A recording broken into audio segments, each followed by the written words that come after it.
VocalEye Almost Live Zoom, East Van Panto, The Little Mermaid, hosted by Amy Amantea, with special guest Eileen Barrett. Welcome to the VocalEye Almost Live event. My name is Amy Amantea. My pronouns are she, her, and I'm the Associate Director for VocalEye. I'm your host for these online events, and I'm a member of the blind community. As always, I just want to send out a huge thank you and hugs in the space to those of you who have made donations in support of the work that we do here with VocalEye. It's very much appreciated. If you have capacity to make a donation, there's always a link that's available in the chat for you. But we also really love testimonials, and many of you write us lovely letters and lovely testimonials, and we really like to have that information for our funders so that they can see the impact that VocalEye's work is making on the community. So keep those coming. If you happen to be watching this particular event on our YouTube channel, we certainly hope that you hit like and subscribe. VocalEye's broadcasting to you all from the traditional and stolen lands of the Squamish, the Musqueam, and the Tsleil-Waututh First Nations. I actually wanted to share with you all about a little ceremony that I was invited to do yesterday. So yesterday I had the wonderful privilege of being invited back to my old high school. It's been 20 years since I've been to the building. It's Handsworth Secondary, which had been torn down and rebuilt here on the North Shore. And they have a brand new performing arts space. And I was honored with a seat in my name. It was really a lovely ceremony. And as part of the ceremony, one of the Indigenous representatives that work as a teacher in the school and in the theater department, a Cree elder, did a lovely ritual ceremony. And I just wanted to share with you how that went. So there were about 200 of us in the space, and we created a large circle from the back of the stage up the aisles to the back of the room and then down the other aisle. So we were all side by side, shoulder to shoulder, in a space in complete silence while some drumming was happening. And what was happening was an artifact was being passed around from one person to the next. And this artifact, it was about a 3-inch cedar slice out of a tree, and it about the size of a dinner plate. And on it had Handsworth Performing Arts on it, and it had the 4 pillars of the values in the space. So those 4 pillars say inclusion, empowerment, acceptance, and community. And as this artifact was being passed from us one to one, we were asked to either hold it, when we held it in our hands, to share a hope and a wish for the space, for the people using the space to come. So it was a beautiful moment. And what I appreciated so much about it was knowing that we were building community in that room of alumni students, of teachers, of current students, of people who came together to fundraise for the space. We were creating community in that space. We were bringing in positive wishes and positive vibes to the room, to the folks who are using the room. There was a beautiful smudging ceremony that happened to cleanse it of any negative vibes and to bring positive vibes into the space. And I recognized, as I think I do in some moments, but really in this moment, I recognize that this is going to be the time where this will only happen once in this space, forever in time with these people. It's like a one-time moment. And it really solidified me in that moment that the building of community was really, really important. And I wish all the best for the students in the performing arts space, because it's a real lovely thing to have performing arts in your school. It builds total foundational things, doesn't matter what career that you choose to endeavor upon. So I just wanted to share with you that little ceremony that I took part in and what it meant to me to be a part of it. So welcome to this Wednesday, January 25, 2023. Tonight we're proud to offer you our Almost Live event number 107. 107. Tonight is the East Van Panto. It's the theme, The Little Mermaid, so I'm so excited. This is brought to us by our friends at Theater Replacement and the Cultch. And of course, our special guest tonight is Eileen Barrett, who described it. Welcome, Eileen. Eileen Square is going to pop up any minute, I know. Yay! There we go. There you go. There's Eileen. Eileen, are you enjoying my virtual background tonight? The movie. I love your virtual background tonight, Amy. Amy's got a great big, she can describe it. It's basically the colorful coral reef with little fishies swimming around it. So I figured it was pretty Little Mermaid-esque. It's perfect is what it is. And it just made me laugh. And I'm very, very happy that you have that up there. I like to try and mix it up just a little bit. So East Van Panto, I'm such a fan of the East Van Panto, like super uber fan of it. And I didn't know what it was for years. And then I felt like, I don't know, kind of silly that I hadn't heard, I didn't know anything about it because it's been going on in our city for years. So first of all, do you know how long East Van Panto has existed? This is year 10, Amy. So it's a pretty cool year. So it's the 10th anniversary. And the East Van Panto 10 years ago was the first show to reopen the York Theatre. So it's pretty significant. It's pretty cool that it's, yeah. So when they did the refurbishment and we're celebrating and opening the York, it was like, what better way to bring it in than this wacky Panto? So this is the 10th year. So everybody's pretty excited. Yeah, wacky, outrageous. Like those are some narrative words about a panto. So it's been in East Van for 10 years. Yep. Obviously, East Van didn't invent the panto. Ew. Panto has a long what's the history of the panto? Oh, wow. Well, I'm not going to go back to the 16 and 1700s, although, yeah, it really does. The precursor to the panto goes back that far. But let's just say that, okay, so the panto as we know it now, once again, the Victorians, we could say the Victorians were really, really big on that. And it was just a terrific excuse to kind of turn things on their heads, because it does go back to like a really ancient tradition, happened in Tudor times.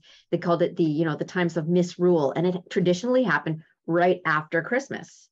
So that's why we get a lot of, cross-dressing is a big tradition in pantos.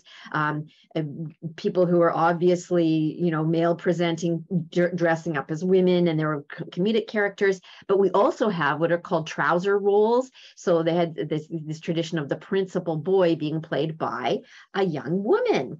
And part of the thing that was so cool in Victorian times was because in Victorian times, of course, everybody who was a woman was wearing long clothes down to their ankles, but it meant they could see a woman. They could go to a theater and see a woman on stage in tights, so you could see her legs. So that's another flip it on its head kind of thing. And also traditionally in pantos, you can poke fun at politicians and things that are going on currently. So that a lot of that is injected and interjected into the panto. So there's kind of a loose story. They're usually, in Britain anyway, they kind of recycle through 12 of them. But that's just your platform, and then people just chuck stuff at it. So they chuck in modern music, political references, all kinds of things. And you can imagine with the East Van Panto, it's very political. So it's really fun that way. And there's lots of what are called asides to the audience, like a character will step out. And so the audience really becomes another character. Yeah. So and there's often a call and response too, right? Yeah, exactly, Amy. So and one of the characters in the show, who's our narrator character, will take us through the rules of the panto, which is great, but you're expected to do certain things as an audience. So if you see, a bad character, quote in quotation marks, sneaking up behind one of the quotation marks good characters, you're supposed to say, look out behind you, or they're behind you. And also if somebody says, I'm gonna do this and I'm gonna do this, you're expected to say, oh no, you won't, or Peter Pan's not going to be able to get out of this. Oh, yes, he will. So you're really, really expected to call back to the characters. It's one of the things I love about being in person at the panto, because that feels so much fun. Although when it arises tonight, I'll be yelling at my computer. You better believe that I'll be yelling at my computer.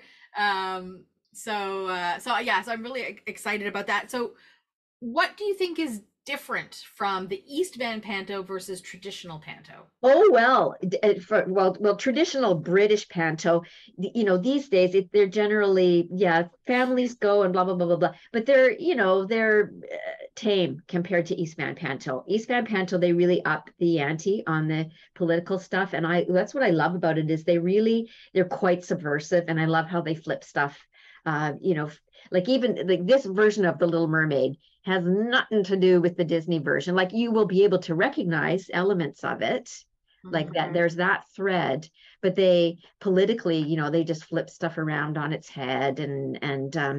Yeah, so I would say the East Van Panto for my money is much more enjoyable than a traditional panto that you're going to go and see in a big theater in the West End in England, because, well, number one, they don't have as much money for the East Van Panto, but they still make it bright and funny. But I think it's actually far wittier than the ones they do in England, which are they've gotten pretty traditional.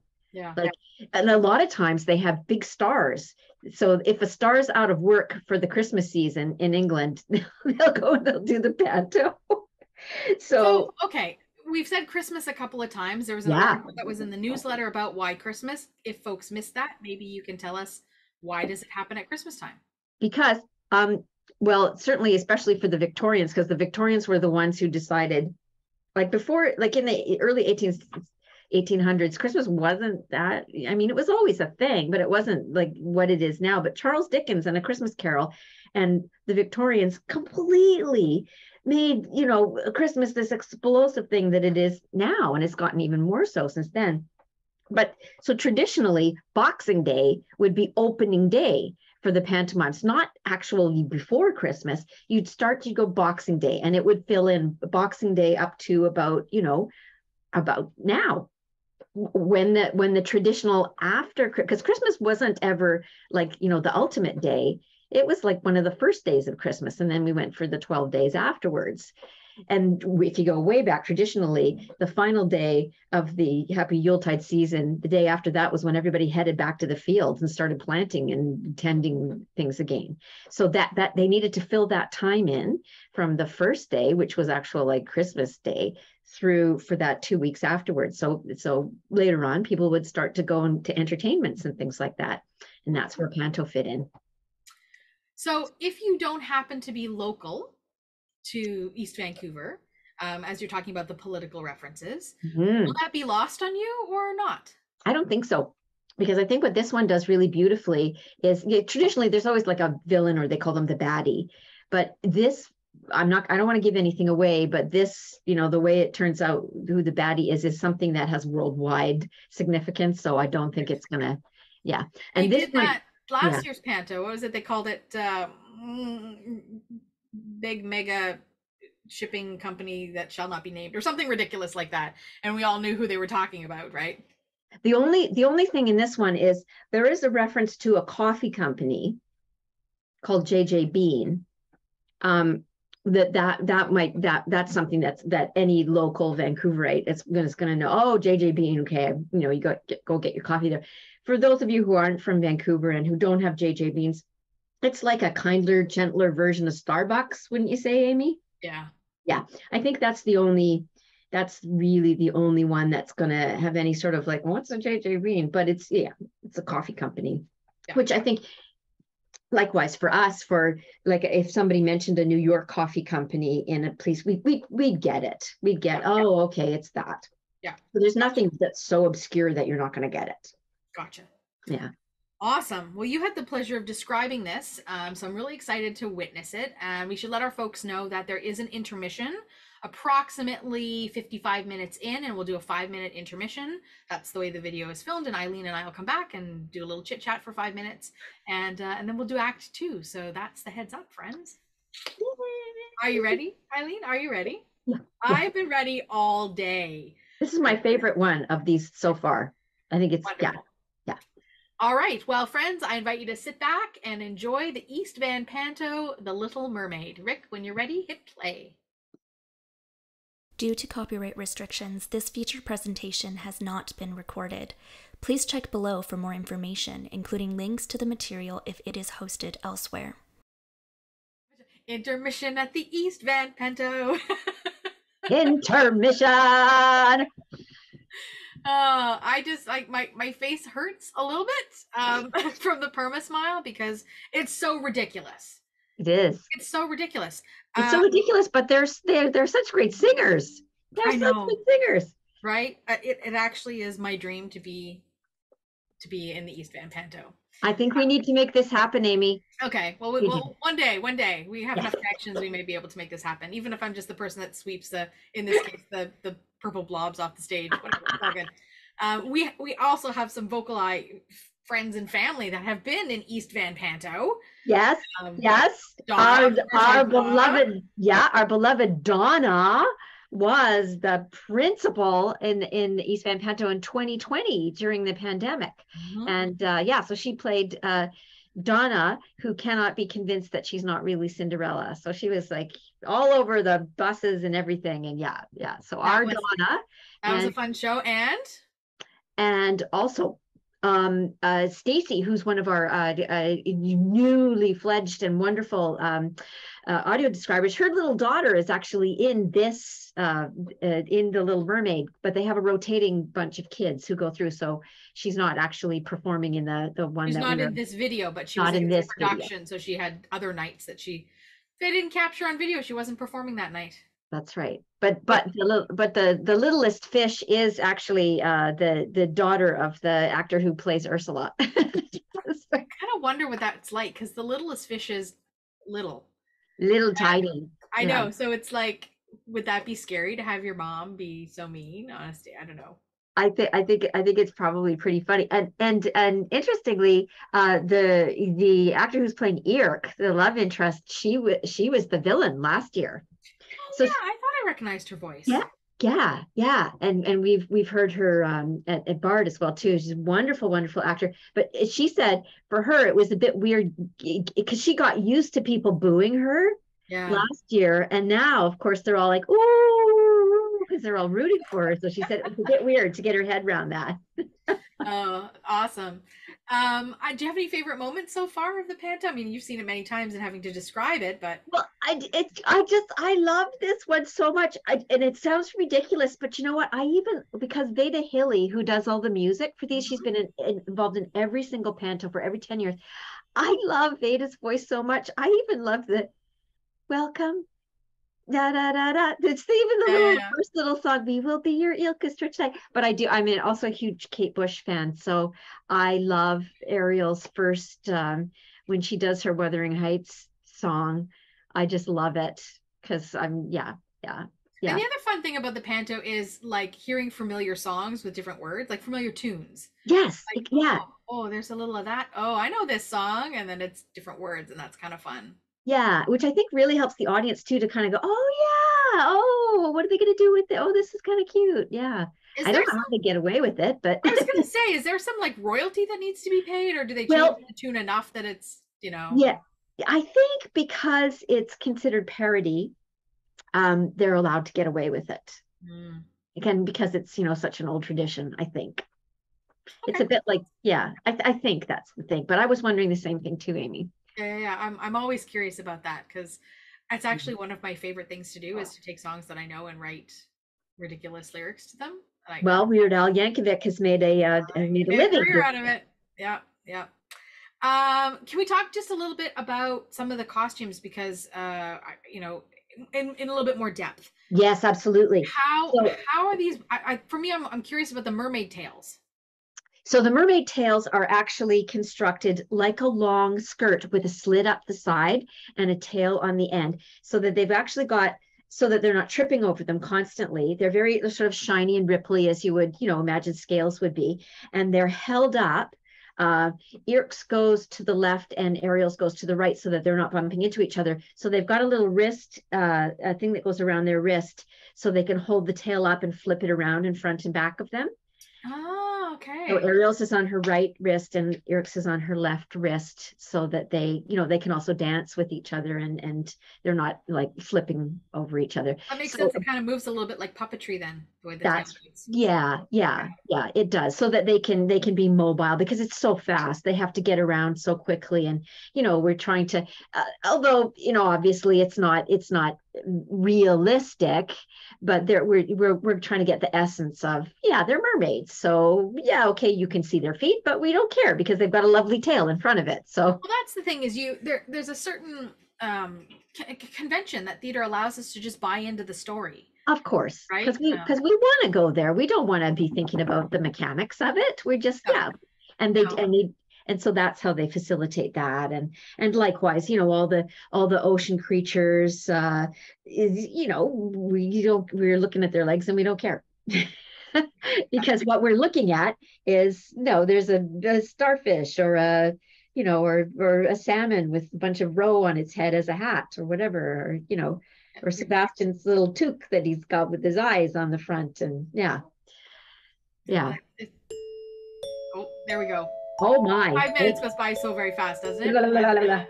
Thanks for just having a little unpack about some of these things. I'm really excited to get into Act 2. All righty. So, Rick, when you're ready, why don't you play Act 2, our finale act of East Van Panto, A Little Mermaid. Due to copyright restrictions, this feature presentation has not been recorded. Please check below for more information, including links to the material if it is hosted elsewhere. Wonderful. That was the East Van Panto, The Little Mermaid. Welcome back, Eileen. It's me, Sue, and cause we be using under the sea. Oh my God, I loved it so much. I might be reading too much into some of this stuff. I don't think that I am, because there's, you know, theater is what you make of it. But there's the moment where Ursula is singing about the crown and how the crown has done nothing, and all I can think of is, of course, the Canadian government, the crown. I was like, maybe the crown has done nothing. Layers upon layers. Layers upon layers upon layers. That's what you said about politics. I love that. Tell me in terms of description of East Van Panto, because unfortunately we all missed it live because we had a massive snowfall here, and those of us who lived on the North Shore, both you and I do, there was no getting out. There was too much snow. There was no way of being able to get out. So it was heartbreaking. Yeah, it was heartbreaking. Yeah, I would have loved to have seen it in person. This is not a bad option, so I'm really happy to have been able to experience it. But from a description perspective, how do you tackle a piece like this with all of the like nuanced costuming and characters? And it's not so simple. It's not so simple. You know, at first pass, you think, oh yeah, okay, because there's so much breaking of the fourth wall and everything. But your job is still, no, it's carried that story. So it's that magical story. So you want to imbue it with as much of the magic and the fantasy as possible. So you don't want to be, you know, talking about the mechanics like we were talking about a little bit earlier. So yeah, it's very much like once again, like with all the description, what is the magic, what's the essence, what's the story, and to try and present that as fully as possible. So yeah, it's an interesting trick, because I think about things like when you say, you know, Ariel swims to the surface, and it's like, well, you know, like how, right? But we don't need to know how. We just know that is the convention that's being displayed to the audience, right? That's what we're buying into, is that Ariel has swum to the surface. Right. And it's not even it's not obvious to, you know, to a sighted audience either. It's just, we know that that's the next thing that happens in story, because everybody's on, all the undersea creatures are left on stage and the land creatures have gone. Yeah. So yeah. Yeah. We already have a hand. I didn't even have to ask for hands, but folks, you also know this is your time to share your impressions of the show. If you've been to the Panto before in person, we'd love to hear about that. So Tilo has a hand. So let's just welcome Tilo in and see what he's got to say. Hello. Hey, Tilo. Hello. This was an unusual version, because the one I more or less know is the Walt Disney version, which I love. Yeah. But this made me laugh a lot. I'd really like Yuko to listen to this. And the one joke I got, I think, in the beginning was about JJ Beans, the coffee place, which says was the Jingo Jango Beans. They call it. I started to laugh because I go to that place once in a while. Yeah. All sorts of moments, even the stuff about the dad joke and the crown from the dollar store. Like it emanates cheesiness. It's supposed to be cheesy. It's not taking itself seriously, but the message is rather serious.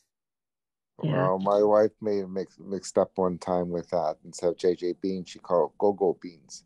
Right. So it sounds great for a coffee place. It absolutely does. Yeah. Because Yeah, what does that name mean anyway? And I love how because they're not a sponsor, they can do whatever they want. So they don't have That's to, right. they don't have to be, delicate about it. So yeah. Yeah. Love it. Thanks, Tila. We'll have to, I mean, again, folks who live locally, next year in person, pending snowfall, we're going. Let's go camp out. Megan's got a hand, then we've got Louise, then we've got Marianne. So go ahead, Megan. Give Megan a moment to unmute. Yes. Okay. I love I love how when they're doing the mermaid stuff, like the wiggling the bum. I was trying to do it myself. It's really cool. But I also love I also love the message too, about the slime part, but about the climate change. Yes, definitely yes, because that is a serious thing, and we need to be more careful about the climate change and all that stuff. Yeah, it's a very serious message, right, Megan? Mm-hmm, absolutely. Yeah. And I do love the whole play. I just love it. I think it was really nice this year that there wasn't there wasn't a person who was the villain or the baddie, although we thought it was to begin with Ursula, but it's really, no, it's a much bigger thing that everybody had to get on the same side.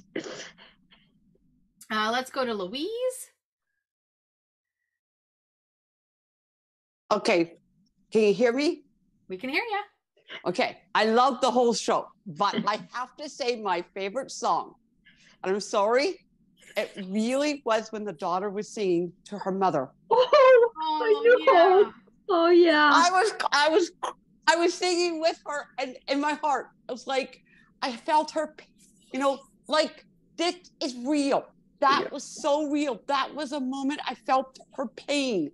Yeah. Yes, you heard her say it to her dad before that, but that's when I felt her pain. Yeah. But in the process, she wasn't just crying to her mom because she loved her. She was crying for this earth.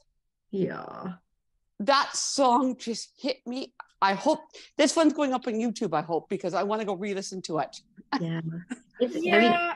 Stay tuned about that in the follow-up email, because it's not there's a property there and actors' permissions and contracts and all sorts of things. So I don't know how long it'll be available. We'll say that if we can make it available. Can I just say this, Louise? If you liked that version, and it was, Amanda's just did a beautiful job. The original version by is called Only You, and it is really worth listening to. It'll rip your heart out as well. Sung by Allison. Will that be in the follow-up email? Can that be in the follow-up email? Yeah. I'm sure we can send a link to the song. By Yaz, and it's always been one of my favorites. So as soon as she started singing it, I thought, I just felt, there's times in my life I felt that kind of pain, and like, not because my mother's gone or anything, but because of things that went on, in my life. Sure. It doesn't matter what it is. We all suffer that kind of pain. And I felt the actress that, the fact that she was putting so much pain into those words, and that's what really hit my heart. Good so acting. I just wanted to share. It's not just acting, but yes, it is acting. Yeah. But what I'm saying, I almost felt like she felt it. That's how good she did. That's good acting. Yeah, absolutely. Thank you, Louise, for sharing that. Okay, we've got Marianne, and then we've got Lori. Hi, everybody. This was my first time as an adult appreciating Panto. And oh my God. I was like, oh my God, I know, right? And I'm a theater person, and I have not gotten to enjoy this as in its true form. And all I saw was, it's Little Mermaid. That's it. I put other plans on hold when I realized what was tonight. And I was like, wait, we can do these other things later. I'm going to go watch The Little Mermaid. Not totally remembering what I was getting into, but this was just so much fun. But I am one of those blind theater geeky people that actually do want to know how they like you said, the slime was 2 stories high. How did we know that? How did we know You want to know the tricks, the theater Oh, tricks. I absolutely do. I do too. I'm the same. That's why I asked about the mermaid tails. I'm the same. Yeah. Well, and that part I knew a little bit because I've seen the Little Mermaid live, and Ben, kind of because of where we were sitting in the middle of dinner theater, we ended up in the middle of the ocean, which was really cool to have all these actors and folks completely surrounding our section of the whole dining room to do all the under the sea stuff. It was really kind of cool. But I did get to see her tail. And I do know a couple of people who are who do mermaid stuff for life, and what their tails actually are like. Yeah. But I also wanted to know, like, how did we know that they went from the sea to the land, and how did we know that the slime was as big as it was?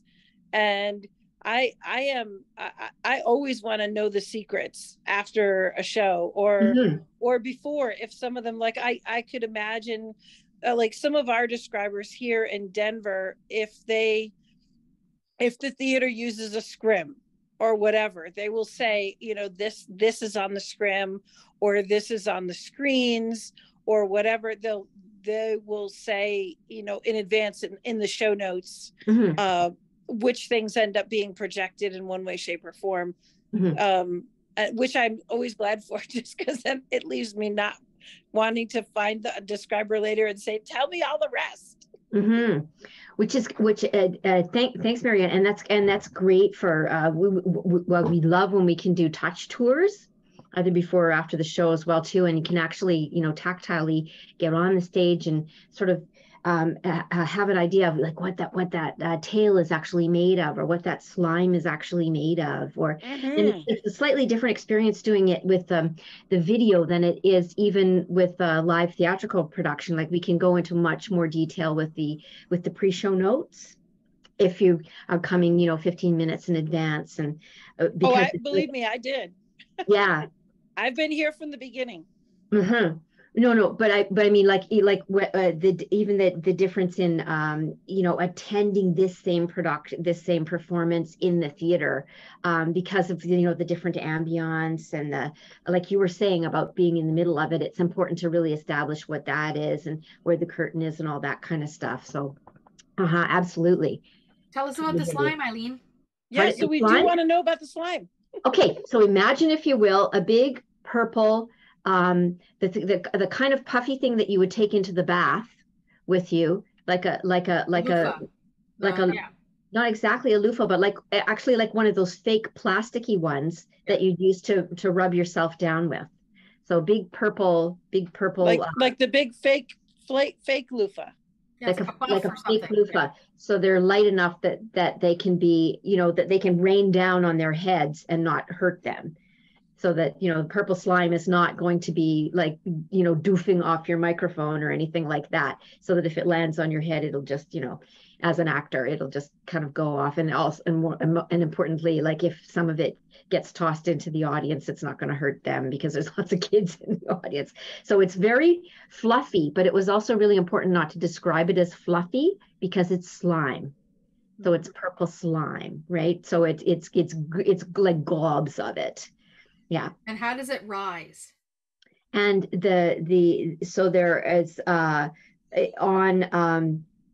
the overheads, up in the theatrical flies, there's big strips of it that are on the stage, and they start to rise when things get really, really bad. And you know, when the actors are like, oh, the purple slime is rising, so that is preset on the stage in a line, and then it's pulled up. So it's like the reverse of it coming down from the flies. It's being pulled up from the sea floor. So they're literally kind of growing it upward. They're growing it upward. Oh, see, now so that is so cool. Yeah. It's so kind of like a mechanism where you like up and down with your blinds. That's right. Like all of the pieces are attached linearly, and then they go up. So at intermission, the technicians have gone and they've brought that down. So it's in a big line there, and they put the stuff that is like the handfuls of it in front of that, So it hides all the mechanism. And then when Ursula's freaking out and going, oh, it's not working, then that's a cue to the technicians to pull that up, and it grows and it grows and it grows. So it's over their heads, and then it gets higher, and yeah. So it really does look like this big wall of slime. Yeah. That is cool. And for anybody who's ever had the chance to actually go walk the catwalks and that kind of thing in a theater, it's really amazing the stuff that happens over top of everyone's head that no one thinks about. Yeah, and the scale of it, and the acoustically what that's like, and very cool. So then, how did we know the difference then between the land and the sea? Other than that, was it basically just because the creatures changed? Exactly. It was basically like the same two rocks and so on. Same two rocks. Yeah, exactly. It was just the movement of people in costumes and exactly. Because it was very much that. So there was not any like backdrop changed or anything like that. It was just we're swimming now and we're walking on land now, and so very much established by the way that people move, the quality of the movement and the costumes, and and this would actually make me want to come see that. What would make me want to come all the way to Canada to see the next one. You're welcome anytime, Marianne. I know. Well, you guys are welcome to come here too. Yes, please. Yes, please. They also here's another. I don't know, Marianne, if you're. They always have a special beer, because they always do a partnership with one of the microbreweries here. So they have a special beer, and they also have special cookies for the kids that they do specifically for East Van Panto. So. Oh, and the